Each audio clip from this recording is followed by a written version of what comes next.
आज आपण फ्रीमध्ये आपल्या मोबाईलवरून ई-श्रम कार्ड जे आहे ते कशा प्रकारे काढू शकतो आज या व्हिडिओमध्ये आपण पाहणार आहोत।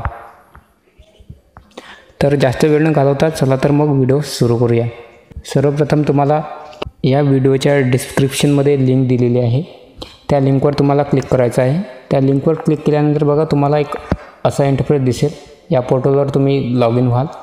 तुम्हाला रजिस्ट्रेशन करण्यासाठी तुमचा आधार नंबर लागणार आहे। त्याच्यानंतर तुमचं जे आधार कार्ड आहे त्याच्यामध्ये तुमचा मोबाईल नंबर लिंक असणं गरजेचं आहे। त्याच्यानंतर तुम्हाला इथे तुमचं बँक अकाउंट देणं गरजेचं आहे आणि त्याच्यानंतर तुमचं जे वय आहे ते 16 ते 59 वर्षाच्या मधात असणं गरजेचं आहे। या डिस्क्रिप्शनमध्ये तुम्हाला आणखी एक लिंक मिळणार आहे, ती म्हणजे मी जो माझा व्हॉट्सअपचा ग्रुप तयार केलेला आहे त्या ग्रुपची लिंक तुम्हाला इथे मिळेल। या ग्रुपवरती मी ज्या काही अपडेट येत असतात त्या मी इथे टाकत असतो। तुम्हाला जॉईन करायचं असेल तर तुम्ही जॉईन करू शकता। लिंकवर क्लिक केल्यानंतर बघा तुम्हाला एक असा इंटरफेस दिसेल, तुमच्यासमोर असा इंटरफेस येईल। याच्यामध्ये तुम्हाला तुमचा जो मोबाईल नंबर आहे आधार कार्डला लिंक केलेला तो मोबाईल नंबर इथे टाकायचा आहे। तो मोबाईल नंबर इथे टाकल्यानंतर तुम्हाला खाली जो कॅप्चा दिसत आहे तो पण इथे टाकून घ्यायचा आहे। त्याच्यानंतर खाली याच्यामध्ये तुम्ही कर्मचारी भविष्य निधी संघटनेचे अध्यक्ष सदस्य आहेत का हे विचारत आहे आणि त्याच्यानंतर तुम्हाला कर्मचारी राज्य विमा महामंडळ इथले सदस्य आहेत का हे विचारत आहे। याच्यामध्ये तुम्ही असाल तर होय करा, नसाल तर नाही करा।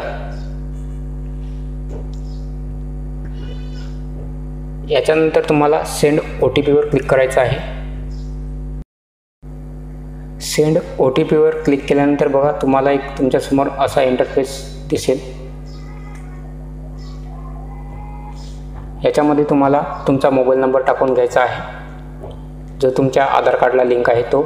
त्याच्यानंतर तुम्हाला त्या नंबरवरती एक OTP येईल, तो OTP इथे टाकून घ्यायचा आहे। OTP टाकल्यानंतर बघा तुम्ही OTP सबमिट केल्यानंतर तुम्हाला असा इंटरफेस दिसेल तुमच्यासमोर। याच्यामध्ये तुम्हाला तुमचा जो आधार कार्डचा नंबर आहे तो इथे टाकून घ्यायचा आहे। तुमचा आधार कार्डचा नंबर टाकल्यानंतर तुम्हाला सबमिट या बटनवरती क्लिक करायचं आहे। सबमिट या बटनवरती क्लिक केल्यानंतर बघा तुम्हाला एक तुमच्यासमोर असा इंटरफेस दिसेल। याच्यामध्ये तुम्हाला तुमची पर्सनल इन्फॉर्मेशन भरायची आहे। याच्यामध्ये रजिस्टर मोबाईल नंबर तो तिथे ॲटोमॅटिकच येईल आणि एमर्जन्सी मोबाईल नंबर तो इथे तुम्हाला इथे टाकून घ्यायचा आहे। त्याच्यानंतर तुमच्याकडे ईमेल ID असेल तर टाका, नाहीतर सोडून द्या। त्याच्यानंतर तुम्हाला मॅरिटल स्टेटस विचारत आहे। याच्यामध्ये तुम्ही सिंगल आहात, लग्न झालेले आहात ते इथे टाकून घ्यायचं आहे। त्याच्यानंतर तुमचे जे वडील आहे त्यांचं नाव इथे टाकून घ्यायचं आहे। त्याच्यानंतर तुमची जे कॅटेगरी आहे ते इथे सिलेक्ट करायचे आहे। तुमच्याकडे कोणते तुमच्या कॅटेगरीचे सर्टिफिकेट असेल तर ते इथे अपलोड करायचे आहे, नाही केले तरी चालेल। त्याच्यानंतर तुमचा जो ब्लड ग्रुप आहे तो इथे टाकून घ्यायचा आहे। त्याच्यानंतर तुम्हाला खाली इथे बघा नॉमिनी डिटेल्स, नॉमिनी टाकायचा आहे, म्हणजे तुमचा जो वारस आहे तो इथे टाकायचा आहे। तुम्ही इथे कोणता पण वारस निवडू शकता। वारस निवडल्यानंतर सेव्ह अँड कंटिन्यूवर क्लिक करायचं आहे। सेव्ह अँड कंटिन्यूवर क्लिक केल्यानंतर बघा तुम्हाला एक ॲड्रेसची टॅब उघडेल। याच्यामध्ये रेसिडेंटल डिटेल्समध्ये तुमचं होम स्टेट इथे निवडायचं आहे। त्याच्यानंतर हाऊस नंबर, तुमच्या घराचा नंबर, त्याच्यानंतर लोकॅलिटी निवडायची आहे। त्याच्यानंतर तुमचं स्टेट, जिल्हा आणि तालुका इथे निवडायचा आहे। त्याच्यानंतर तुम्हाला इथे तुमचा जो पिनकोड आहे एरियाचा पिनकोड जो असतो तो इथे टाकून घ्यायचा आहे। त्याच्यानंतर तुम्ही किती वर्षापासून इथे राहत आहात ते वर्ष इथे टाकून घ्यायचं आहे। त्याच्यानंतर तुम्ही मायग्रंट वर्कर जर असाल तर इथे येस करा, अन्यथा नो करा। त्याच्यानंतर is permanent address same as current address, याच्यामध्ये तुम्हाला विचारत आहे की तुमचा जो करंट ॲड्रेस आहे तोच तुमचा परमनंट ॲड्रेस आहे का। असेल तर तुम्ही या बॉक्सवरती टिक करा, नाहीतर सोडून द्या। त्याच्यानंतर तुम्ही सेव्ह अँड कंटिन्यूवर क्लिक करा. सेव्ह अँड कंटिन्यूवर क्लिक केल्यानंतर बघा तुमच्यासमोर असा इंटरफेस खुलून येईल. याच्यामध्ये तुम्हाला तुमचं जे क्वालिफिकेशन आहे ते इथे टाकायचं आहे.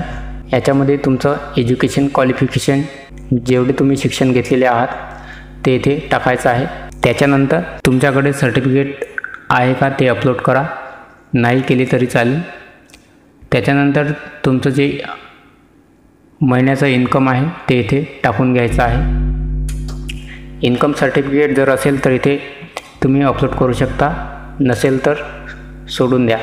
त्याच्यानंतर तुम्हाला सेव्ह अँड कंटिन्यूवर क्लिक करायचं आहे. सेव्ह अँड कंटिन्यूवर क्लिक केल्यानंतर बघा तुमच्यासमोर असा एक इंटरफेस येईल, ऑक्युपेशन अँड स्किल. याच्यामध्ये तुम्ही प्रायमरी ऑक्युपेशन निवडू शकता, म्हणजे तुमचा जो व्यवसाय आहे तुम्ही कोणतं काम करता ते इथे टाकायचं आहे आणि तुम्ही किती वर्षापासून ते काम करत आहे त्याचा एक्सपिरियन्स इथे टाकायचा आहे. याच्यामध्ये बघा यांनी एक तुम्ही जे काम करता, तुम्हाला ज्या कामाचा छंद आहे त्या कामाचा एक इथे PDF दिलेली आहे. त्या PDF मध्ये त्या कामाचे नावं आहेत. याच्यामध्ये तुम्ही या PDF मध्ये पाहून तुम्हाला जे काम आवडते ते काम इथे निवडायचं आहे. बघा इथे भरपूरचे असे नावं आहेत. याच्यामध्ये खूप सारे कामं आहेत. याच्यापैकी जे काम तुम्हाला इथे ते इथे सिलेक्ट करायचं आहे. याच्यानंतर तुम्हाला आणखी काही याच्या व्यतिरिक्त कोणतं काम आवडते का ते इथे टाकायचं आहे. त्याच्यानंतर तुमच्याकडे सर्टिफिकेट असेल तर तुम्ही इथे अपलोड करू शकता, नसेल तर राहू द्या. याच्यानंतर तुम्ही याचं प्रशिक्षण घेतलं आहे का, तुम्हाला प्रशिक्षणाची गरज आहे का ते इथे निवडायचं आहे. त्याच्यानंतर सेव्ह अँड कंटिन्यूवर क्लिक करायचं आहे. याच्यानंतर तुमची बँक डिटेल्स इथे टाकायची आहे. तुमच्या आधार कार्डला जर तुमची बँक लिंक असेल तर ते इथे दिसून जाईल.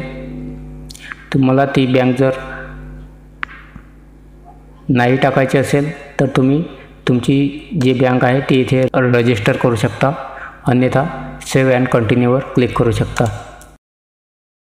सेव्ह अँड कंटिन्यूवर क्लिक केल्यानंतर बघा तुमच्यासमोर एक असा इंटरफेस येईल, म्हणजे तुम्ही जी माहिती भरलेली आहे ती इथे दिसून येईल.